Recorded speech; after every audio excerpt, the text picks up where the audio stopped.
Well, Henry, welcome back and welcome to the new edition as well. I'm curious, why now? Why exactly have you chose to return now, and what was the inspiration behind it? Because it's easy money. Who's on that? Okay. Because it's easy money.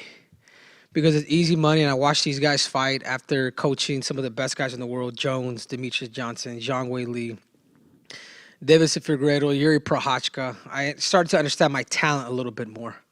And I know there is a window. I know there is a gap where I really do have to say goodbye. I'm 36 years old or 36 years young, and I feel good. I feel really good. I love the challenge. I love the fact that people are going to doubt me. And I think that's another reason why I'm back too. You know, I love being the underdog, like I've been my whole life, and I think that's why. And I personally think Aljamain just sucks. I watched your last press conference in Jacksonville when you announced your retirement, and you said you want these guys to go and kill each other, and you named people like Aljamain, Peter Yan, Corey Sandhagen. Since then, you've got to watch all those guys fight, and it seems as if you haven't been that impressed from the sidelines. No, I think more importantly, I think I just understand my skill set. I think the confidence I just have in me and what I've done. I think that's more of where that kind of comes from. But yeah, let them kill each other. I mean, there was a strategic plan if I was going to come back. Even if I never came back, guys, I'm happy with my career.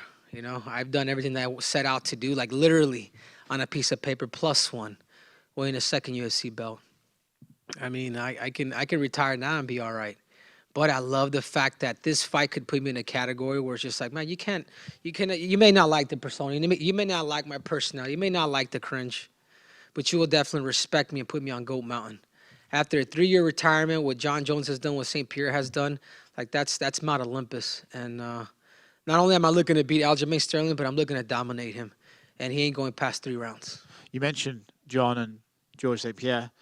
They came back and fought some good guys too, but in your mind, would you coming back and beating Aljamain after this stint off be better than what they did in terms of their achievement and their opponent? Yeah, I think so. Because with all due respect, and I love John, that wasn't Francis Ngannou. I love St. Pierre. I think he's great. But he also, you know, that wasn't the best guy in the world at that time, with all due respect. You know, he picked the right opponent. I'm coming in. I'm literally getting the number one ranked guy in the world, which happens to be Aljamain. And I love that challenge. And I knew it was premeditated that within a year that I'm more likely I was going to fight. So I put my name in that hat. I forget when it was. Was it in April?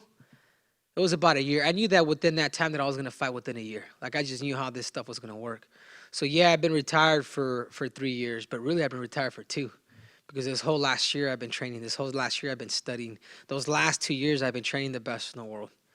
And just the accumulation of knowledge that I've experienced, it's like when my mind is turning, Ali said it yesterday, it's like, Henry, you're so much more dangerous when you start thinking and your mind starts whining, like people don't understand.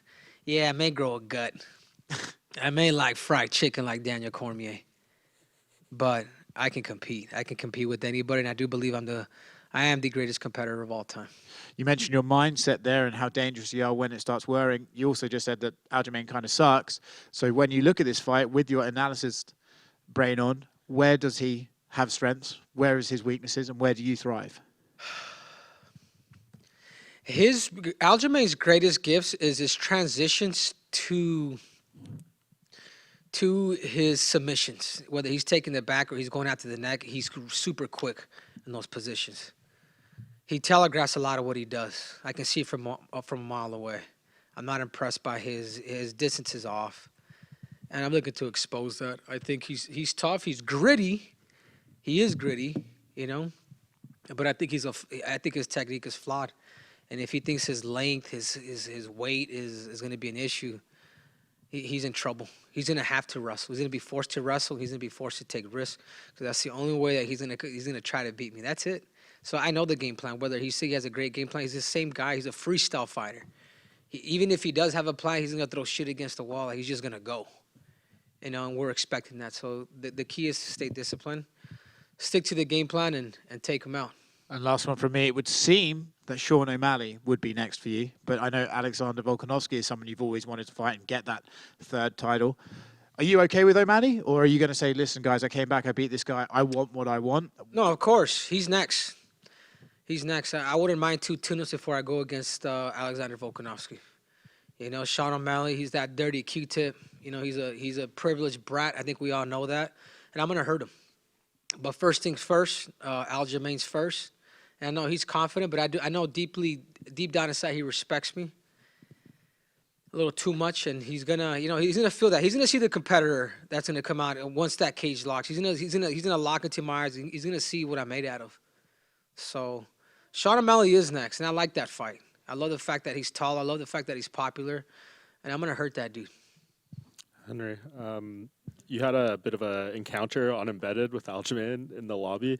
Can you just tell us like what that was like when you're actually, in that moment? Yeah, Did you know find what? it He strange? got me. I'm kind of pissed at myself afterwards. I'm like, man, this dude, he just comes up, he just tries to butter me up.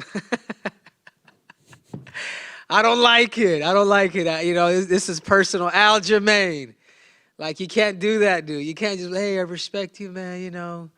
Hope all is well. Inshallah. Do you feel like he was trying to play mind games there? No. I just think he wants to make it fun. That stuff doesn't work with me.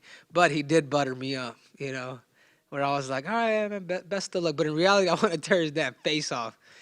I don't like it. It is personal. He can buy me a beer after I beat him, and that's all there is to it. What does it say about your comeback? Aljamain, this division hasn't really headlined a ton of pay-per-views while you've been gone, but you come back and right away it's a pay-per-view main event. Do you think that's because you're the A-side here more so? Of course. I've already headlined 3. I've headlined ESPN, the first event with TJ Dillashaw. I headlined my first title defense at bantamweight with Marlon Moraes, and then I'm coming back after the 3-year layoff. Why do I deserve this? It's given I am the A-side. And those who think because of his size, man, you guys have something coming. So you're 36 years old now, and I don't know if you've seen. 36 years young. I don't know if you've seen the statistic that says fighters between flyweight and welterweight who are over 35, they're 2-22, and the only 2 wins were by Tyron Woodley. What do you think that kind of says maybe about the challenges of being a bit of an older fighter in these divisions, and what makes you different? Those are some pretty harsh stats, dude. I mean, look at Glover Teixeira. But none of those guys have an Olympic gold medal.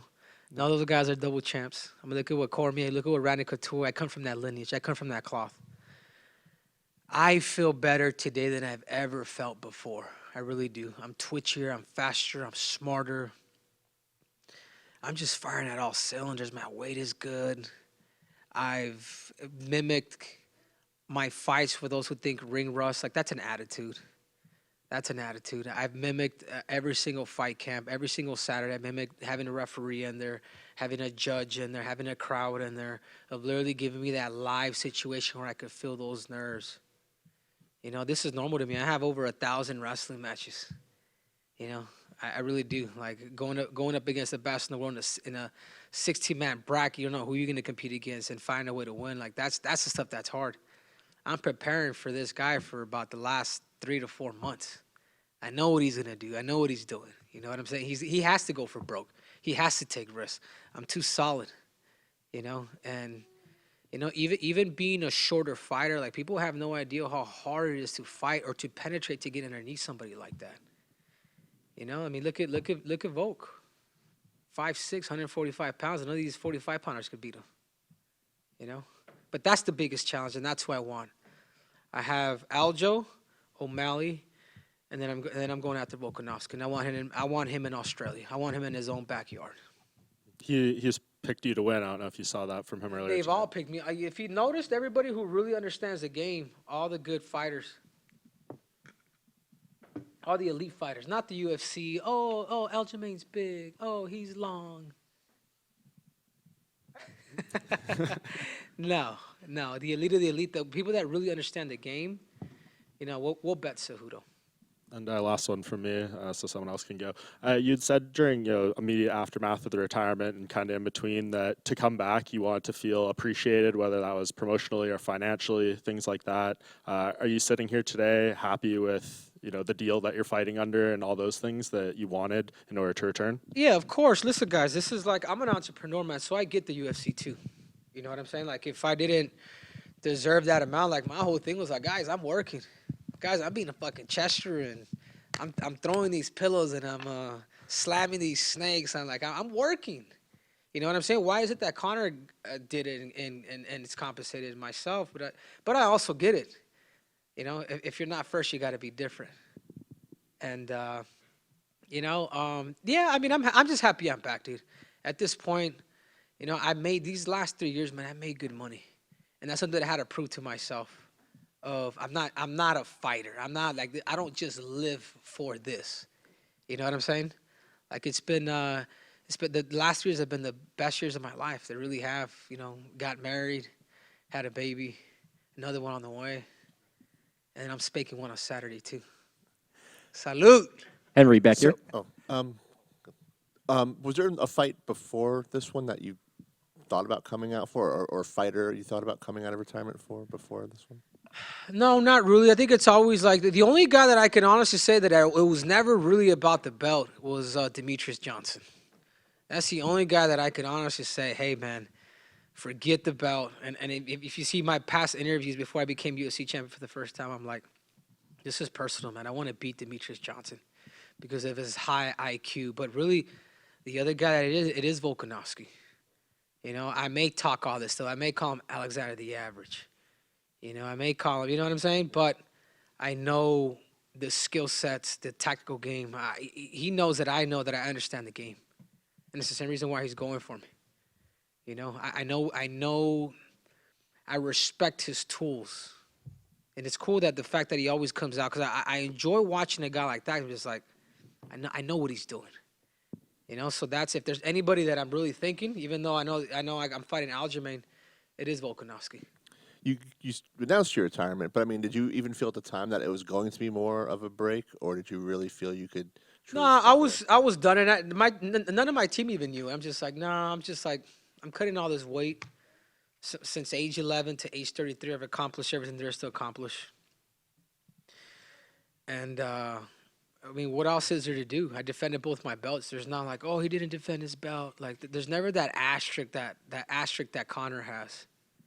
You know, to me, it's I've done what I've done. I move on. I start new things.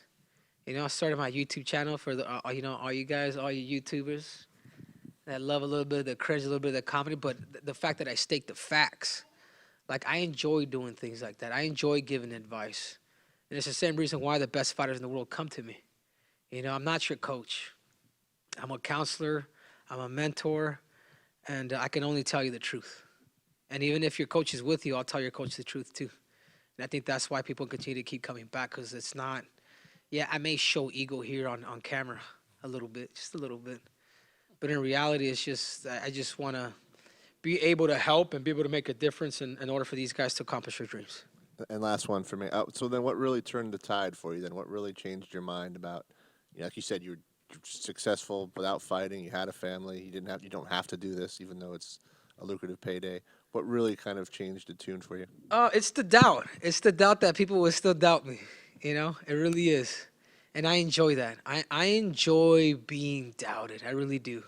And I think I've learned that from myself in these last 3 years. I really do enjoy being the underdog. I really do enjoy people like, nah, he's been out for too long. You know, that's the stuff that I like.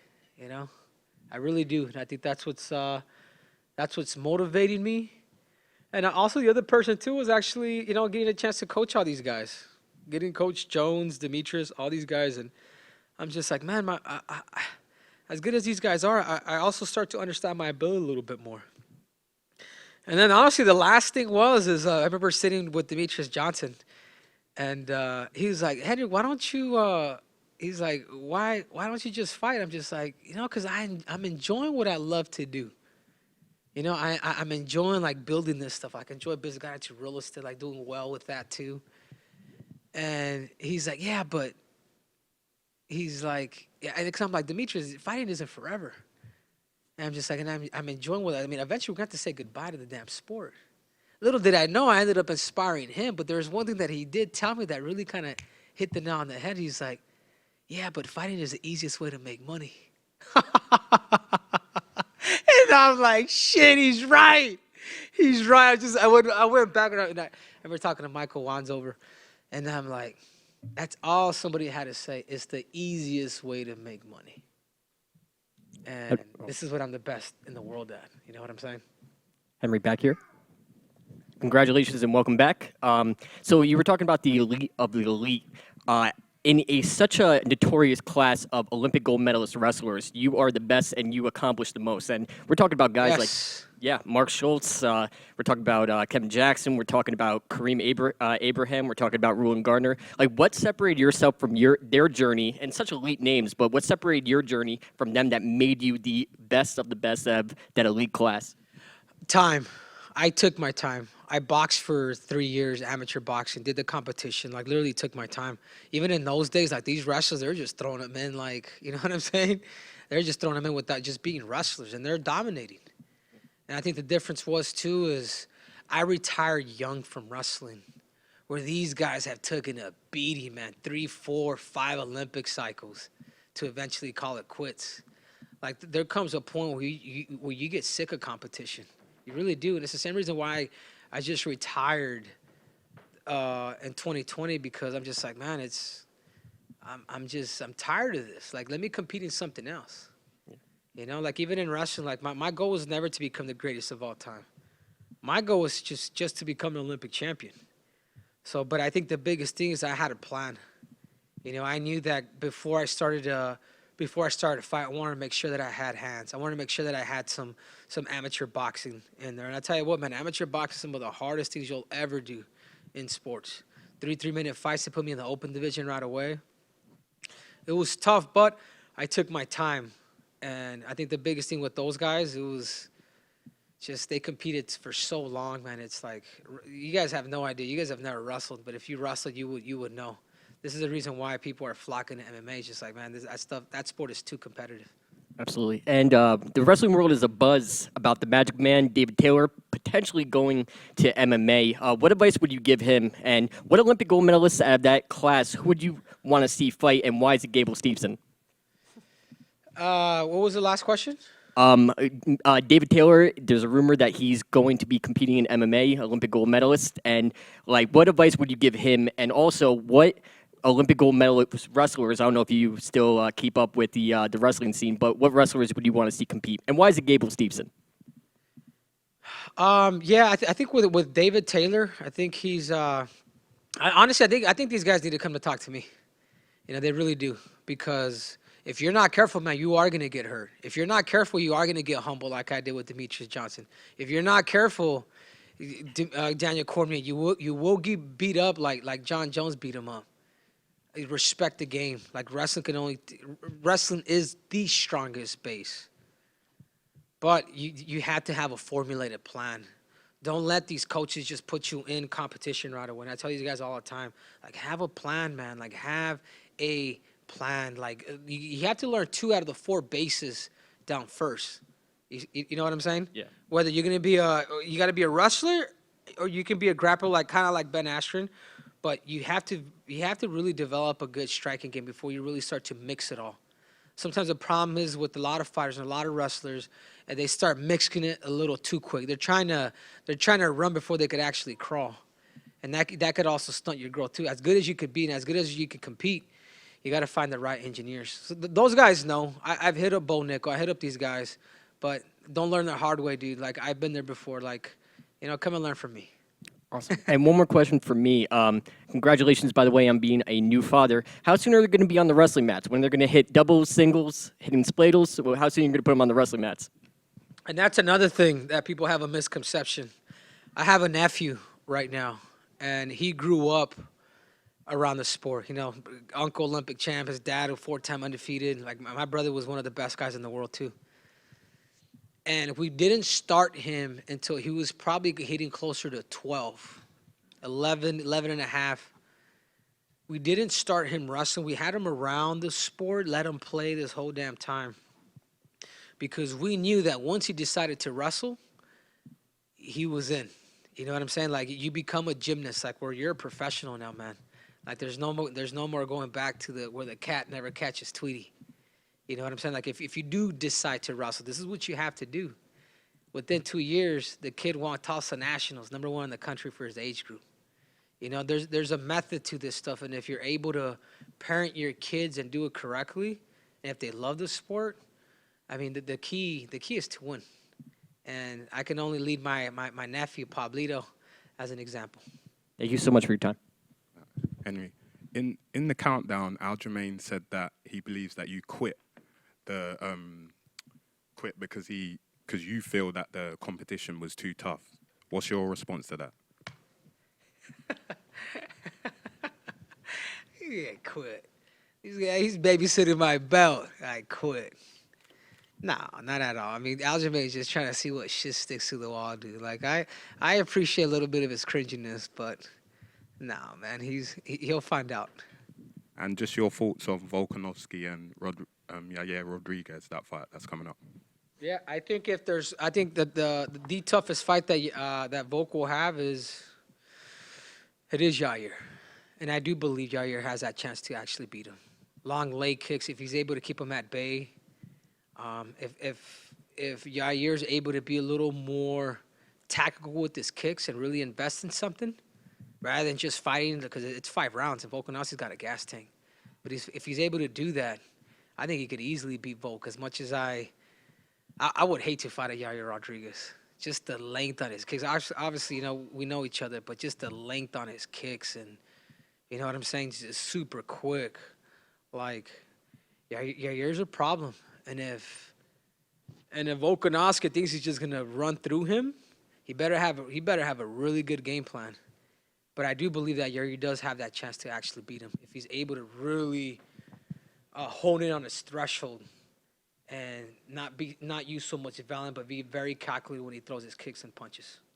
Henry, in front of you here, you've mentioned Conor a couple of times today.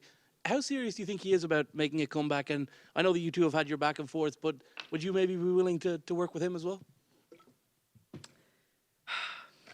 No. I think he's offended too many of my good friends, you know. At first, yeah, I was kind of a Conor hater. Then I became a fan. I'm like, you know what? This dude, he won me over. But I think he took things a little too far. With you know, talking about Khabib's father, you know, after him passing, you know, calling my manager a rat, a terrorist, all that. Like, to me, like, I get sports and I get the entertainment side, but that's just a little too much for me. What I've done a fight feedback on him. If he was smart, he'd watch it. And I think the biggest things that Conor could do is adjust his stance. He's too heavy on that lead leg. He needs to go back to he's not an attacker. Conor anticipates and he counters well. Start bringing people into you, man. Like, Conor doesn't always, like, notice when he started just getting a little too aggressive, started coming into a little too forward, and then people started kind of understanding his bluff. He throws too much power. And I think he needs to go back to his analogy of power beats. What was it? Precision beats power. Yeah, precision beats power. What was the other one? Timing beats speed. Exactly. But his distance is off right now. His position is off. I mean, he used to go back to my fight feedback. He's respond to a lot of my stuff when I do, like, breakdowns on him.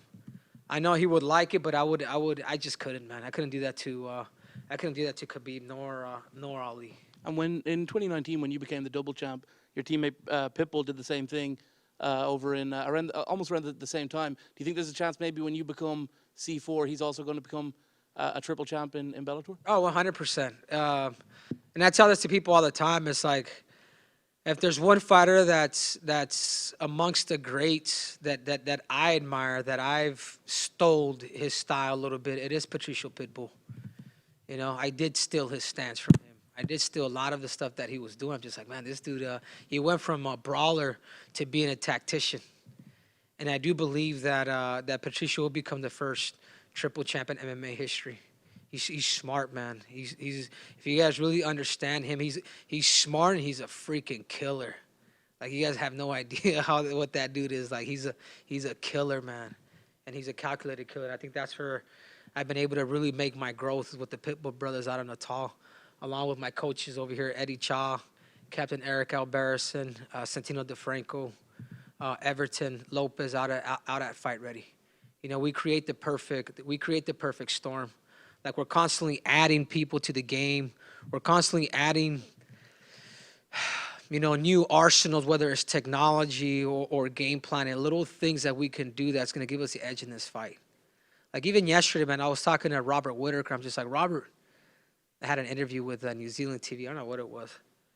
But I'm like, mate. I'm like, Robert. And the dude was like, hey, give me a motivational Monday, one of the guys. And I'm just like, man, I'm going to do one right now for Robert Whittaker. I'm like, Robert Whittaker, your next fight with Israel Adesanya, adjust your stance. Don't be so heavy on it. The first time you fought him, that first round was pretty until you decided to exchange with them. And when you started to exchange with them is when you got in trouble. I says, learn how to use your leverage, man. Find a good folk-style wrestling coach. Know when to transition to positions where you're going to end up in better. You know what I mean? Like, because there's a lot of times where he was sagging down to Israel. And I'm just like, you lost the position, dude. Go to the front headlock him. You still got time to get there. Or be able to snatch wrists right away. Learning where to distribute your weight. And, you know, it was cool because Robert was able to respond to be like, I think I'll take you up, mate. You know, I think I'll take you up. So maybe after this fight, maybe me and Robert could do something. Henry, over here. You decided to bring your daughter with you up to the stage. She was only here a little bit. Yeah, she didn't want to. She didn't want to. She didn't want to leave. She's gonna start crying, dude. So she's pretty well behaved right now.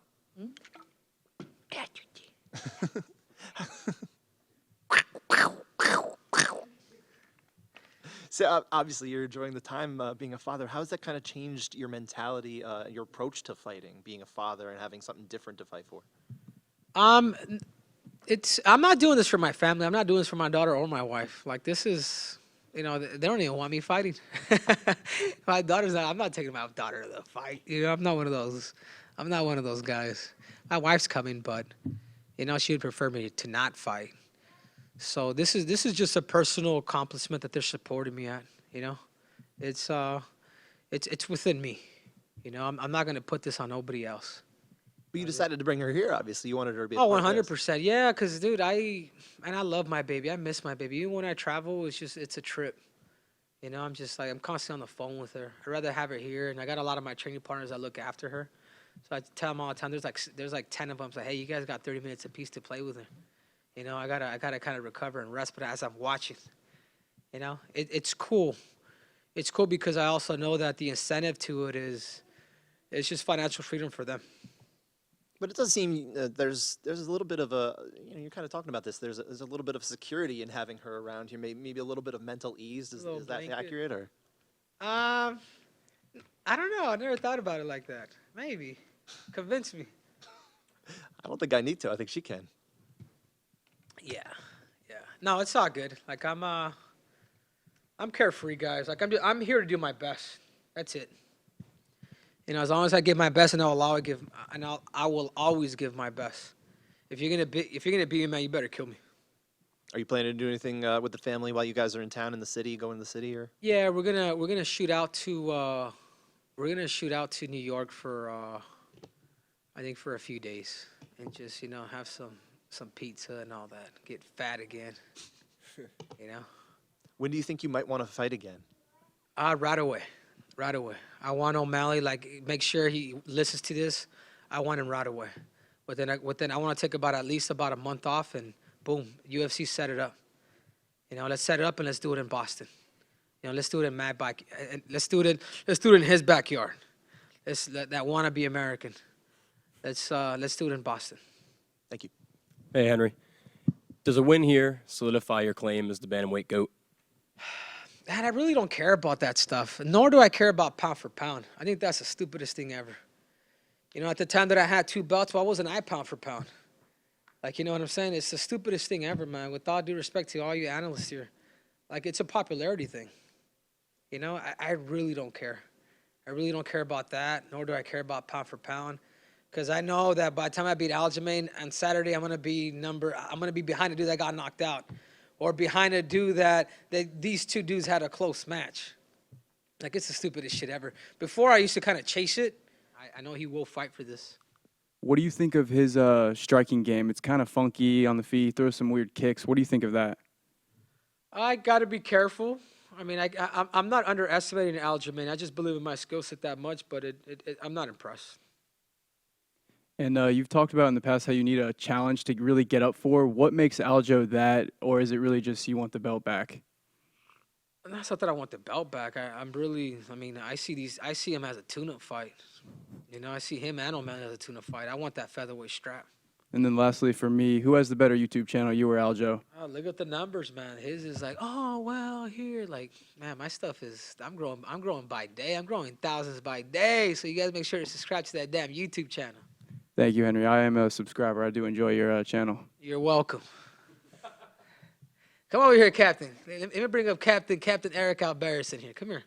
Come here, Captain Coach. You guys give him a hand. Come on. Come on, guys. When can we show the coaches some love?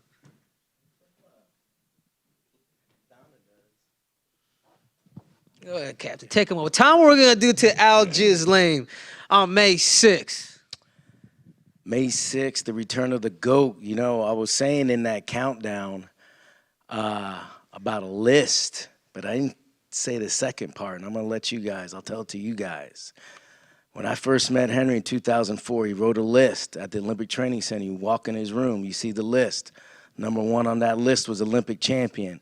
Number 2 on that list was UFC champion. Number 3 on that list was world's best father and husband. He completed that list.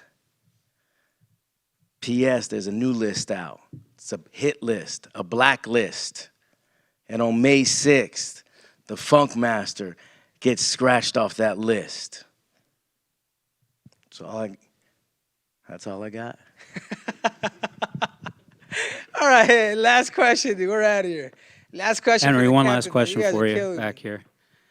You were talking about boxing earlier. What boxer or boxers have influenced you the most and why? That's good, man. A lot of the boxers that really influenced me were like, back in my heyday, early 2000s. Because I grew up watching boxing. You know, Marco Antonio Barrera, Eric Morales. But the one that really took it all, man, is Manny Pacquiao. Manny Pacquiao, to me, he's the greatest of all time. 8-division champ.